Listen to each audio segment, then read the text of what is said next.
দুটি জিনিস জীবনে প্রয়োজন এগিয়ে যাওয়ার জন্য, বড় হওয়ার জন্য, নিজের লক্ষ্যে পৌঁছানোর জন্য। সেটা হচ্ছে সেলফ মোটিভেশন আর হচ্ছে সেলফ ডিসিপ্লিন বা সেলফ কন্ট্রোল। অর্থাৎ আমার নিজের মধ্যে নিয়ন্ত্রণ থাকতে হবে, আত্মনিয়ন্ত্রণ থাকতে হবে। আমার নিজের মনকে যখন আমি নিয়ন্ত্রণ করতে পারবো, তখন আমার মধ্যে আমি মোটিভেশনটা খুঁজতে পারবো। তো দেখা যায় কি যে আমরা একটা জিনিসের জন্য অনেক স্বপ্ন দেখি, বড় বড় একটা জায়গায় যাওয়ার জন্য আমরা অনেক ড্রিম দেখি, কিন্তু সেইটার জন্য যে পরিমাণে পরিশ্রম করা দরকার আমরা হাঁপিয়ে যাই। আমরা নিজের ভিতরে কোনো কন্ট্রোল রাখতে পারি না, ভাবি যে ঠিক আছে আর পারছি না, আর পারবো না। এই জিনিসটা হওয়া যাবে না।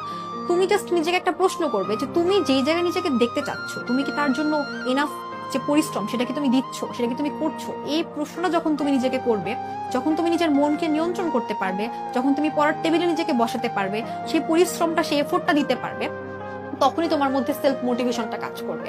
এবং একটা কথা কি জানো যে বিখ্যাত একজন লেখক রয়েছে যিনি নিজে একজন মোটিভেশনাল স্পিকার, ওনার নাম হচ্ছে স্টিফেন আর কভে। উনি নিজে একজন মোটিভেশনাল স্পিকার হয়ে একটা কথা বলেছেন যে মোটিভেশন হচ্ছে নিজের ভেতরের আগুন, এবং এই আগুনটা যদি অন্য কেউ জানানোর চেষ্টা করে থাকে তাহলে সেটা খুব কমই জ্বলে, এরকম হয়েছে। তো যতক্ষণ পর্যন্ত এই আগুনকে তুমি না নিজের ভেতর থেকে উজ্জীবিত করছো, সে আগুন কখনো জ্বলবে না।